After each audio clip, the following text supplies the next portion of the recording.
আসসালামু আলাইকুম, নমস্কার। তো সকাল সকাল ঘুম থেকে উঠে পড়েছি, উঠে স্নান টান করা হয়ে গেছে। আর যাবো আজকে, বের হবো, ওই জন্য সকালবেলায় 8টা সাড়ে 8টা, হ্যাঁ 8টার সময় ঘুম থেকে উঠে পড়েছি।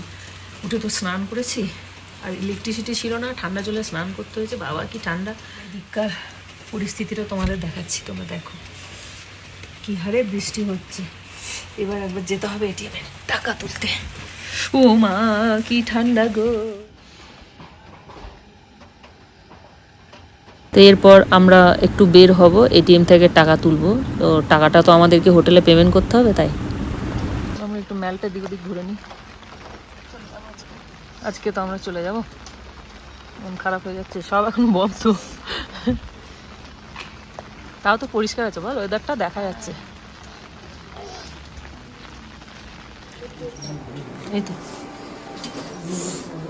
কড়কড়ে নোট গো, আমাদের ওখানে একটু কড়কড়ে দেয় না, কিন্তু মরমরেও দেয়। চল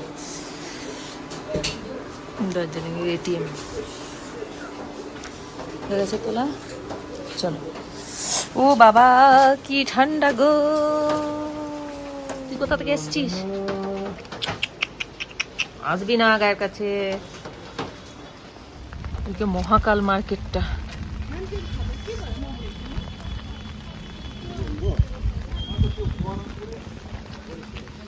এখানে ভেবেছিলাম এই জায়গাগুলো একটু বসবো।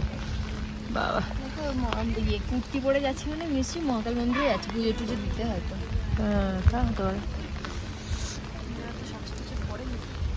না, সকাল সকাল এক্সারসাইজ করছে যে ট্রেনার সে তো নিজেই ভাবছে।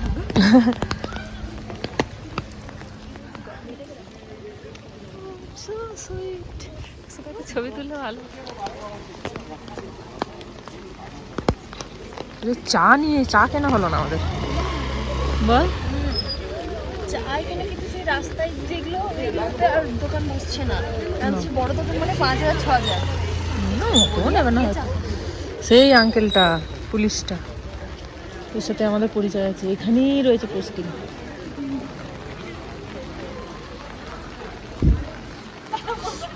আরে তোকে ব্যাগ নিয়ে আসতে হবে, ব্যাগ নিয়ে আসতে হবে না, এমনি চলে আয়। হ্যাঁ খেয়ে দিয়ে নিয়ে তারপরে একেবারে তখন বেরিয়ে যাবো। সকালে যা খাওয়া যাবে, কিছু যা পাওয়া যাবে। না না ইয়েতে এইখানটায় সকাল সকাল কিরকম ভাবে দুধ বিক্রি করছে দেখো। আরে কি ভাষা বলছে এখানে, ও চকলেট।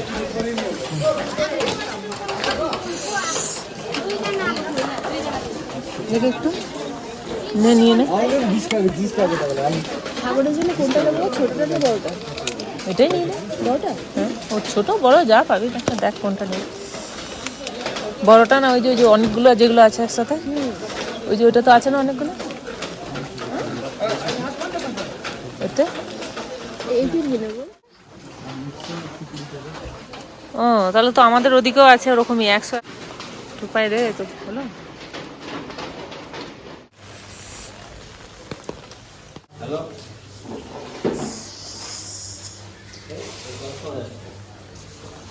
কি আছে সকালবেলায়, কি খাওয়া যাবে? লুচি খাওয়া, bread butter, 4 piece bread butter, একটা বানানা, একটা এগ বয়েল, ছোট অমলেট, একটা ব্রেড বাটার খাচ্ছি। আমি খাবো ব্রেড বাটার, রূপাই কিচ্ছু খাবে না, মন্দিও কিছু খাবে না। প্রচুর খিদে পেয়েছে, খেয়ে নিতে হবে।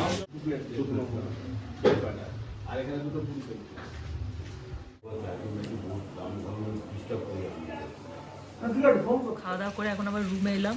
নন্দী গেছে ওদিকে পেমেন্ট করতে, সব কিছু ক্লিয়ার করে 11টার মধ্যে আমাদেরকে রুমটা ছেড়ে দিতে হবে। ওই যে দূরে স্টেডিয়াম দেখা যাচ্ছে, এই যে স্টেডিয়াম। এই স্টেডিয়ামটা আমরা লাস্ট যখন এসেছিলাম 2022-এ, তখন এটা দেখেছিলাম, মানে গিয়েছিলাম ওখানে। ওরে দুটো বাইক দিয়ে কি হচ্ছে রে! চলে যাচ্ছি আমরা দার্জিলিং থেকে, চারিদিকটা দেখে নাও। চলো, 10টা হয়ে গেছে, 11টার সময় আমাদের চেক আউট টাইমের আগে আমরা বের হয়ে গেছি। এখন গাড়ি ধরবো, নাহলে দেরি হয়ে যাবে। লেনারির পাশ দিয়ে যাচ্ছে,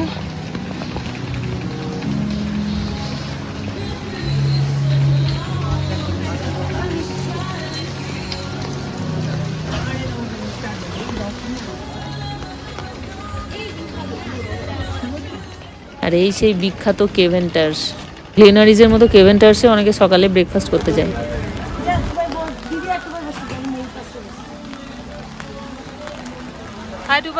তো জলপাইগুড়ি যাওয়ার জন্য আমাদের গাড়ি ঠিক হয়ে গেছে, আর আমাদের ভাড়া নিয়েছে পার হেড 300 টাকা করে।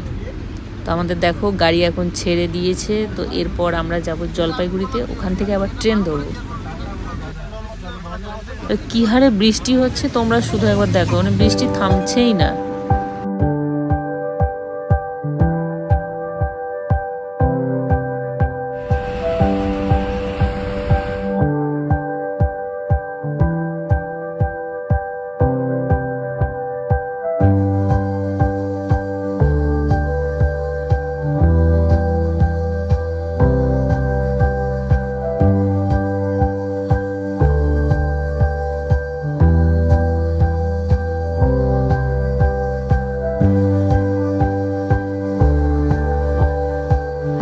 দেখো আমরা প্রায় 2 ঘন্টার কাছাকাছি হয়ে গেল গাড়িতে একটানা চেপে আসছি, ওই জন্য একটু খিদেও পেয়েছিল আর টয়লেটে যাবারও দরকার ছিল, যার জন্য ওই রোহিণীতে গাড়িটা দাঁড়িয়েছে। তো এখান থেকে আমরা একটু নুডলস খাবো, তারপর আবার আমরা চলে যাব গাড়ি করে। পাহাড়ের জল একটু পায়ে নিয়ে নি, আর কি করবো, ঝর্ণা থেকে আসছে। কি পরিষ্কার বাবা। গরম গরম নুডলস খেয়ে আমরা আবার বের হয়ে পড়লাম।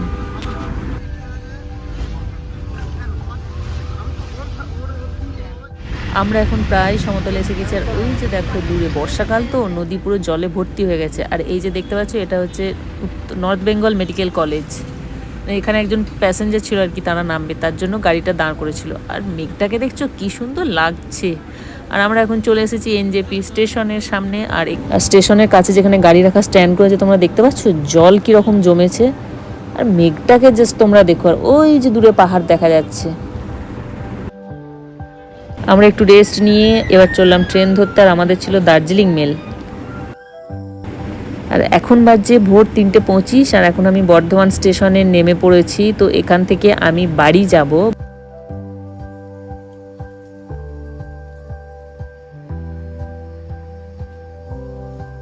আর এখন আমি চলে যাচ্ছি আমাদের বর্ধমান স্টেশনের ওয়েটিং রুমে, মানে ওখানে আমি কিছুক্ষণ বসবো। তারপর প্রায় 5:30 নাগাদ আমি বের হয়ে যাব। বের হয়ে গিয়ে আমাদের বাস স্ট্যান্ড যাব, বাস স্ট্যান্ডে গিয়ে মানে নবাবহাট বাস স্ট্যান্ড যাব, বাস স্ট্যান্ড থেকে আবার আমাদের বাড়ি যাবার মানে গ্রাম যাওয়ার বাস ধরবো। আর এখন আমি স্টেশন থেকে বের হয়ে পড়েছি, আর এখন যাচ্ছি বর্ধমানের আমাদের নবাবহাট বাস স্ট্যান্ডের দিকে। আর দেখো আমি বাস স্ট্যান্ডে গিয়ে বাসে চেপে পড়েছি, বাস ছেড়ে দিয়েছে, আর প্রায় কাছাকাছি মানে আমার বাড়ির কাছাকাছি বাস চলে এসেছে। এখন বাজছে 5:30, এতক্ষণে বাড়ি ঢুকবো। তো চলো ঠিক আছে, ব্লগটা এই পর্যন্তই। দেখা হবে তোমাদের সাথে নতুন একটা ভিডিওতে। ভালো থেকো, সুস্থ থেকো, বাই।